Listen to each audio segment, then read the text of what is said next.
Hello, नमस्कार दोस्तों। मैं हूं मुकेश जहांगीर और आप देख रहे हैं मेरा यूट्यूब चैनल मैथ्स टेक। दोस्तों, आज हम 10th क्लास का एक बहुत ही महत्वपूर्ण चैप्टर डिस्कस करने वाले हैं जिसका नाम है ट्रिगोनोमेट्री। ट्रिगोनोमेट्री जो चैप्टर है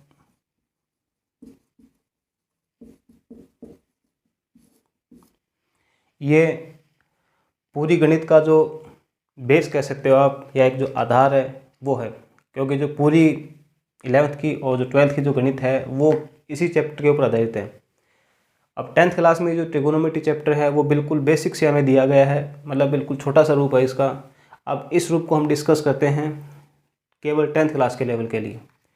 देखिए, ट्रिगोनोमेट्री को हिंदी में हम कहते हैं त्रिकोणमिति।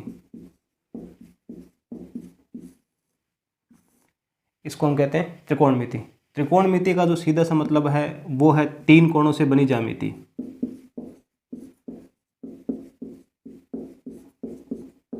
तीन कोणों से बनी ज्यामिति।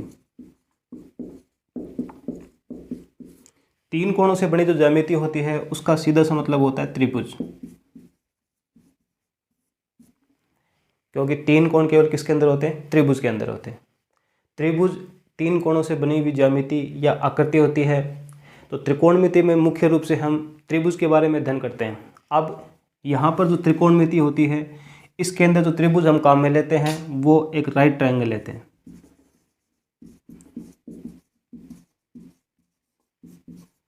राइट ट्रायंगल मतलब समकोण त्रिभुज।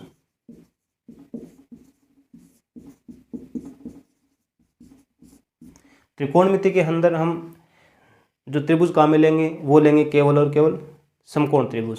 अब समकोण त्रिभुज क्या होता है आपको पता होगा कि वह त्रिभुज जिसका एक कोण 90 डिग्री हो, यानी कितना हो? समकोण हो। तो ये हमारे पास है समकोण त्रिभुज। जैसे मैंने इसको नाम दिया ए बी और ये सी। ये जो ट्रायंगल हमारे पास ए बी सी है वो एक राइट ट्रायंगल है। इसमें जो एंगल ए है वो है 90 डिग्री। एंगल ए कितना है? 90 डिग्री। अब देखिए, यदि इस त्रिभुज के अंदर जैसे तीन भुजाएं हैं तो आपको पता है कि जो सबसे बड़ी भुजा होती है समकोण के सामने वाली, इसको हम बोलते हैं कर्ण, या इसको आप बोल सकते हो हाइपोटेन्यूज, एच। ये होती है हाइपोटेन्यूज। ये है इसका आधार, और आधार को आप बोल सकते हो बेस। ये है इसका लंब, या इसको आप बोल सकते हो परपेंडिकुलर। तो समकोण त्रिभुज में मुख्य रूप से हमारे पास तीन भुजाएं हैं जिसे हम आधार, लंब या कर्ण के नाम से जानते हैं। अब देखिए, त्रिकोणमिति फलन हमारे पास मुख्य रूप से 6 होते हैं: साइन, कोस, टेन, कोट, सेक और ये कोसेक। साइन, कोस, टेन, कोट, सेक, कोसेक। अब देखिए, ये जो 6 हमारे पास त्रिकोणमितीय फलन है। अब यहाँ पर इस त्रिभुज के अंदर हम इन्हें बोलेंगे त्रिकोणमितीय अनुपात। त्रिकोणमितीय अनुपात का मतलब है कि यहाँ पर ये जो साइन, कोस, टेन, कोट, सेक, कोसेक है, ये जो एक फलन है वो त्रिभुज की दो भुजाओं का जो अनुपात होगा उसे निरूपित करता है। इसीलिए इनको हम बोलते हैं यहाँ पर त्रिकोणमितीय अनुपात। तो देखिए, साइन, कोस, टेन, कोट, सेक, कोसेक, ये मुख्य रूप से दो दो भुजाओं का अनुपात होता है। आपने पढ़ा होगा या आपको याद होगा थोड़ा बहुत कि इसे हम लाल बटे कक्का के नाम से भी जानते हैं। अब ये इनका जो अनुपात है इनको याद करने का एक सिंपल सा तरीका है, मतलब इनको हम सिंपल इस रूप में इसको हम याद कर सकते हैं। जैसे पहले नंबर पर जो हमारे पास त्रिकोणमितीय फलन आ रहा है वो है साइन। तो जो साइन है उसकी वैल्यू किसके इक्वल होगी? इस पहले अनुपात के इक्वल होगी। तो इसे हम बोल सकते हैं L बटा K, या इसका मतलब है लंब बटा कर्ण, या इसको आप बोल सकते हो लंब का मतलब परपेंडिकुलर और कर्ण का मतलब हाइपोटेन्यूज। ठीक है। सेकंड नंबर पे कोस थीटा या कोस। तो सेकंड नंबर पे यहाँ पर जो हमारे पास वैल्यू मिल रही है वो हमारे पास आधार बटे कर्ण, या इसको हम बोल सकते हैं आधार अपॉन कर्ण। आधार अपॉन कर्ण। आधार का मतलब बेस और कर्ण का मतलब हाइपोटेन्यूज। थर्ड नंबर पे टेन। तो यहाँ पर जो टेन की वैल्यू है वो हमारे पास मिलेगी हमें। थर्ड नंबर पे जो अनुपात है वो लंब बटे आधार, या इसको हम बोल सकते हैं L बटा A, मतलब ये लंब अपॉन आधार। लंब मतलब परपेंडिकुलर और आधार मतलब बेस। अब ये 3 हमने अनुपात ले लिए, ये L/K साइन का अनुपात, A/K कोस का और L/A किसका हमारे पास टेन का। अब ये जो 3 त्रिकोणमितीय फलन है ये इन तीनों के अपोजिट होते हैं। ये अपोजिट जो tan थीटा है वो किसका अपोजिट होता है, कोट थीटा का। तो यहाँ पर tan की वैल्यू हमारे पास यदि L/A है तो कोट की वैल्यू हो जाएगी A/L, या इसको हम बोल सकते हैं आधार अपॉन लंब, या आधार का मतलब बेस और लंब का मतलब परपेंडिकुलर। जो कोस है वो विपरीत होता है किसका, सेक थीटा का। तो सेक की वैल्यू होती है हमारे पास कर्ण अपॉन आधार, या कर्ण अपॉन आधार। कर्ण का सीधा सा मतलब है हाइपोटेन्यूज, अपॉन आधार का मतलब होता है बेस। जो साइन है वो विपरीत होता है किसका, कोसेक का। तो कोसेक का मतलब हो जाएगा कर्ण अपॉन लंब, या इसको हम बोल सकते हैं कर्ण अपॉन लंब। कर्ण का मतलब होता है हाइपोटेन्यूज और लंब का मतलब होता है परपेंडिकुलर। तो देखिए ये जो हमारे पास 6 त्रिकोणमितीय फलन है, इन तीनों के मान हमारे पास ये होते हैं। अब एग्जाम में जो क्वेश्चन आता है वो किस प्रकार आता है वो देखिए। तो ये मैंने बताया अभी आपको 6 त्रिकोणमितीय फलन। तो देखिए जैसे हम यहाँ पर कोई एग्जाम्पल करते हैं कि एग्जाम में आपसे किस प्रकार का क्वेश्चन पूछा जा सकता है। तो जैसे मैंने हमें एग्ज़ाम में आपको जैसे एक राइट एंगल दिया गया है, इसके अंदर ये एंगल ए है, ये बी है और ये सी है। अब यहाँ पर जो ट्रायंगल है उसकी 3 भुजाएं, उसके अंदर आपको 2 भुजाएं देगा। जैसे मैंने यहाँ पर ये लिया कि हमें साइन बी की वैल्यू दी गई है 5/13। जैसे साइन बी की वैल्यू आपको दी गई है 5/13। तो देखिए सबसे पहली बात तो कि जो साइन बी की वैल्यू वो हमारे पास 5/13 है। तो इसमें 5 कौन सा और 13 कौन सा है। तो देखिए ये जो त्रिकोणमितीय अनुपात है इसके आगे जो लिखा होता है कोण, ये साइन बी का मतलब यहाँ पर इस ट्रायंगल में जो एंगल है वो किसकी बात हो रही है, एंगल बी की बात हो रही है। तो आपने पढ़ा होगा कि जिस एंगल की हम बात करते हैं उसके सामने वाली भुजा, उसके सामने वाली साइड हमेशा क्या होती है, लंब। लंब मतलब परपेंडिकुलर होती है। तो देखिए यहाँ पर जो बात हो रही है वो किसकी हो रही है, एंगल बी की बात हो रही है। तो जो एंगल बी है उसके सामने जो हमारे पास साइड है AC, वो AC होगी इसमें लंब। तो ये तो आपको मिलेगा इसमें लंब। कर्ण हमेशा फिक्स होता है, कर्ण की वैल्यू हमेशा क्या होती है, फिक्स। कर्ण कभी चेंज नहीं होता। क्यों नहीं होता, क्योंकि समकोण त्रिभुज में समकोण केवल एक ही होता है। तो समकोण एक होगा तो कर्ण उसके सामने वाली भुजा होती है हमेशा। हाँ, आधार और लंब हमेशा चेंज हो सकते हैं, क्योंकि जिस कोण की बात करेंगे उसके सामने वाली भुजा में लेनी पड़ेगी लंब, और जो बाकी बचेगी भुजा तीसरी वो होगी हमारे पास आधार। तो यहाँ पर जैसे मैं बात कर रहा हूँ एंगल बी की, तो एंगल बी के सामने वाली भुजा बन गई लंब, और ये जो हमारे पास भुजा बच गई ये हो जाएगी हमारे पास आधार। अब देखिए मैंने आपको बताया था अभी कि साइन की जो वैल्यू होती है वो हमारे पास किसके बराबर होती है, लंब अपॉन कर्ण। लंब अपॉन कर्ण मतलब ये L/K। तो आप देख सकते हो जो लंब की वैल्यू है वो हमारे पास कितनी है, 5 है। तो लंब की वैल्यू हमारे पास है 5, कर्ण की वैल्यू कितनी है हमारे पास 13। अब लंब हमें मिल चुका है, कर्ण हमें मिल गया, हमें वैल्यू याद करने की इसके पहले आधार की वैल्यू। तो आपको पता होना चाहिए कि जो हमारे पास पाइथागोरस थ्योरम होती है, पाइथागोरस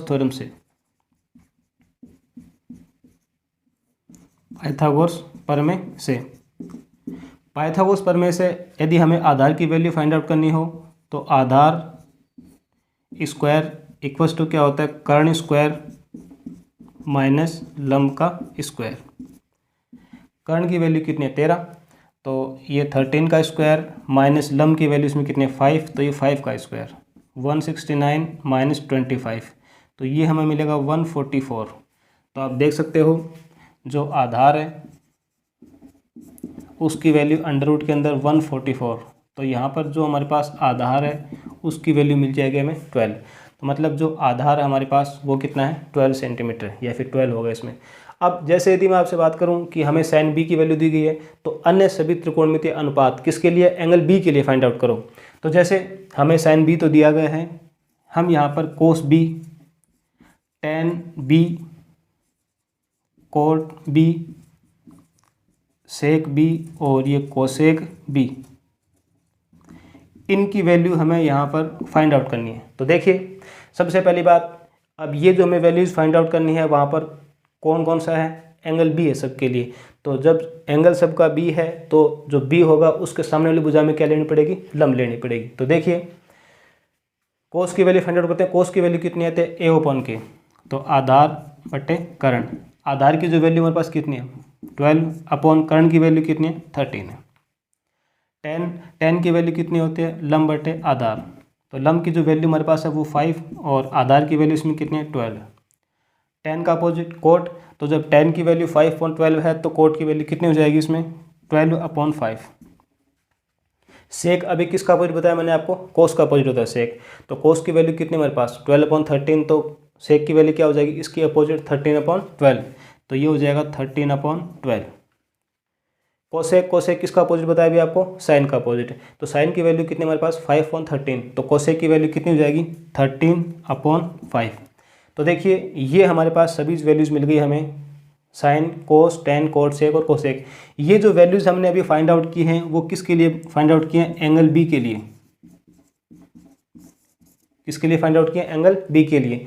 अब इसी प्रकार हम एंगल सी के लिए फाइंड आउट कर सकते हैं। तो देखिए लेकिन जो एंगल बी और एंगल सी होगा उनके लिए वैल्यूज़ दोनों की क्या होंगी, इसमें अलग अलग होंगे। अलग अलग क्यों होंगी, अब देखिए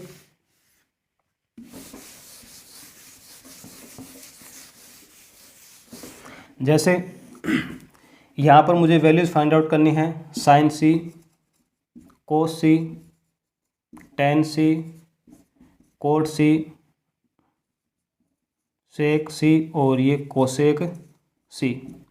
हमें यहाँ पर जो एंगल सी है उनके लिए इन सभी त्रिकोणमितीय रेशियो हैं या त्रिकोणमितीय अनुपात है उनके में वैल्यूज़ फाइंड आउट करनी है। तो देखिए पहली बात तो ये जो यहाँ पर हमारे पास त्रिकोणमितीय अनुपात है उनका एंगल सबका कितना है, सी है। तो बात किसकी हो रही है, एंगल सी की बात हो रही है। तो मैंने अभी बताया आपको कि जिस एंगल की हम बात करते हैं उसके सामने वाली साइड में से क्या लेनी पड़ती है, हमें लंब होती है। तो जब हमने बात की थी एंगल बी की तो उसके सामने जो साइड थी AC वो कितनी थी 5, तो लंब की वैल्यू कितनी हमारे पास 5 थी। लेकिन अब यहाँ पर हम बात कर रहे हैं एंगल सी की। तो जो एंगल सी है उसके सामने जो हमारे पास भुजा होगी 12 सेंटीमीटर वो हो जाएगी इसमें लंब, ये बन जाएगा इसमें लंब। और ये जो भुजा थी हमारे पास पहले 5 सेंटीमीटर की, अब वो बन जाएगी इसमें आधार, ये बन जाएगा इसमें आधार। अब देखिए साइन की वैल्यू कितनी होती है L/K। तो यहाँ पर लंब की वैल्यू कितनी है 12 है, तो 12/13। उसके बाद में कोस, कोस की वैल्यू कितनी होती है आधार अपॉन कर्ण। आधार की वैल्यू इसमें कितनी है 5 और कर्ण की वैल्यू इसमें कितनी है 13। टेन की वैल्यू कितनी होती है लंब अपॉन आधार। तो लंब की वैल्यू हमारे पास यहाँ पर है 12 और आधार की वैल्यू कितनी है 5। टेन का अपोजिट कोट, तो टेन की वैल्यू 12/5, तो कोट की वैल्यू कितनी हो जाएगी 5/12। सेक का अपोजिट कोस, तो कोस की वैल्यू कितनी है 5/13, तो सेक की वैल्यू जाएगी इसमें 13/5। साइन का अपोजिट कोसेक, तो साइन की वैल्यू कितनी है 12/13, तो कोसेक की वैल्यू कितनी हो जाएगी 13/12। अब देखिए ये जो हमारे पास वैल्यूज़ हैं एंगल सी के लिए और जो पीछे हमने भी वैल्यूज़ निकाली थी एंगल पी के लिए, वो दोनों आपस में क्या है, अलग अलग है। उन दोनों में डिफरेंस है। डिफरेंस क्यों है, क्योंकि वहाँ पर जो हमने वैल्यूज़ फाइंड आउट की थी वो किसके लिए थी, एंगल बी के लिए थी। लेकिन यहाँ पर जो हमने वैल्यूज़ फाइंड आउट की हैं वो किसके लिए, एंगल सी के लिए। अब देखिए अब आपके दिमाग में क्वेश्चन ये भी आता होगा कि सर जैसे हमने एंगल बी के लिए और एंगल सी के लिए जो वैल्यूज़ फाइंड आउट की इनकी, उस प्रकार हम एंगल ए के लिए भी कर सकते हैं। नहीं कर सकते। क्यों नहीं कर सकते, क्योंकि यहाँ पर जो हमारे पास त्रिकोणमितीय अनुपात होते हैं साइन, कोस, टेन, कोट, सेक और कोसेक, इनका जो एंगल होता है वो हमेशा न्यून कोण होना चाहिए। न्यून कोण का मतलब एंगल आपको हमेशा 90 डिग्री से कम होना चाहिए। तो देख सकते हो आप ये इसमें क्या 90 डिग्री है, तो ये जो दोनों एंगल होंगे ये दोनों के दोनों क्या होंगे 90 डिग्री से कम होंगे। तो केवल हम उन्हीं एंगल्स की वैल्यू फाइंड आउट कर सकते हैं त्रिकोणमितीय अनुपात के अंदर जिनकी वैल्यू क्या हो 90 डिग्री से कम हो। ये जो एंगल ए है वो 90 डिग्री का है। इसका मतलब यहाँ पर हम साइन ए मतलब जो साइन ए, कोस बी और सॉरी आपका कोस ए, टेन ए, इनकी वैल्यूज़ फाइंड आउट नहीं कर सकते। इनकी वैल्यूज़ फाइंड आउट कर सकते हैं लेकिन उनका तरीका अलग होता है। उनका तरीका आपका अलग है जो आपके 10th क्लास में अभी फ़िलहाल नहीं है। तो देखिए अब आगे हम इसको चैप्टर को कंटिन्यू करते हैं।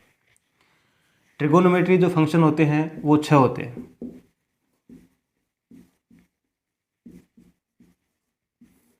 ट्रिगोनोमेट्री फंक्शन कितने होते हैं 6। फर्स्ट नंबर पे साइन थीटा, सेकंड नंबर पे cos theta, third tan theta, fourth cot theta, fifth sec theta और 6 नंबर पे लास्ट कोसेक थीटा। ये जो 6 ट्रिगोनोमेट्री फंक्शन है वो इसी ऑर्डर में होते हैं।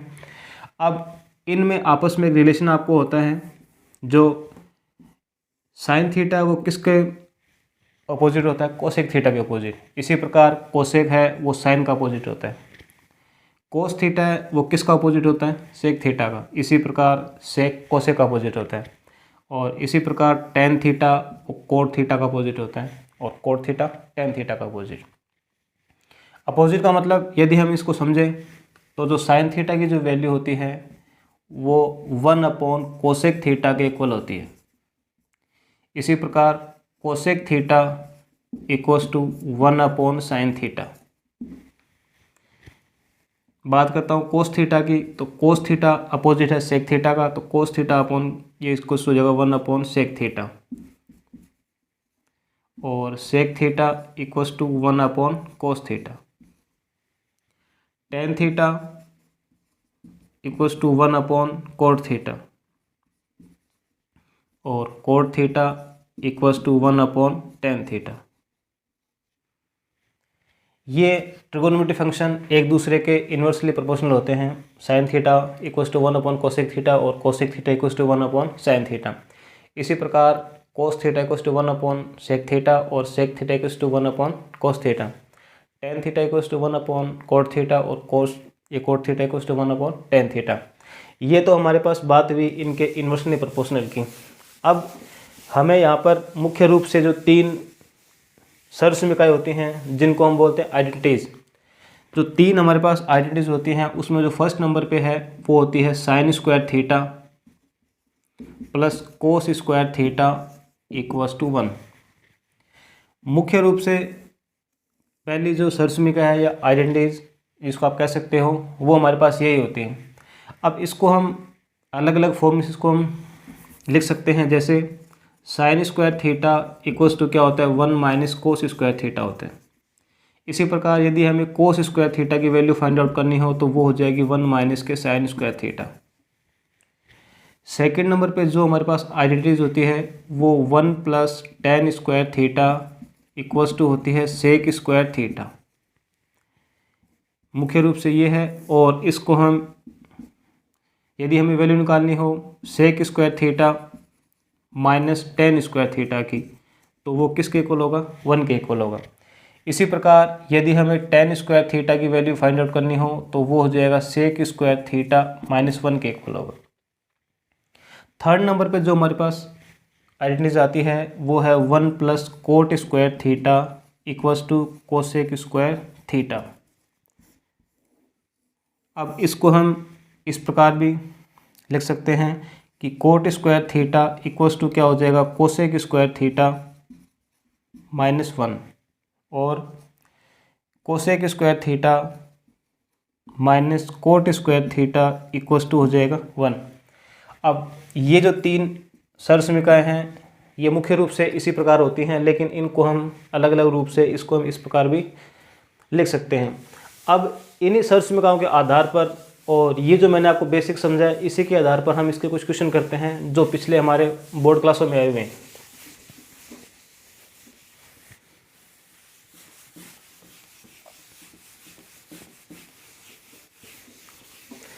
अब हमारे पास एक जैसे क्वेश्चन है, अंडर रूट के अंदर 1 cos theta upon 1 cos theta equals to, जैसे हमें प्रूव करना है cosec theta plus cot theta.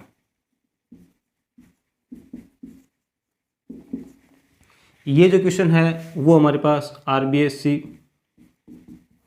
2018 में आया था। राजस्थान बोर्ड 10th का जो पेपर था 2018 का, उसमें ये वाला क्वेश्चन आया था। इसमें आपको इसके इक्वल्स ये वाला प्रूव करना था। तो देखिए सबसे पहले हम सॉल्व करते हैं LHS को। सबसे पहले हम किसको सॉल्व करते हैं, LHS को। LHS को सॉल्व करके हमें इसकी वैल्यू ये लेके आते हैं इसमें। अब LHS की जो वैल्यू हमारे पास है वो है 1 कोस थीटा 1 कोस थीटा। यहाँ पर हम क्या करते हैं, अब इसके अंदर हम हर का परिमेयकरण करते हैं। तो यहाँ पर लिखेंगे हम हर का परिमेयकरण करने पर,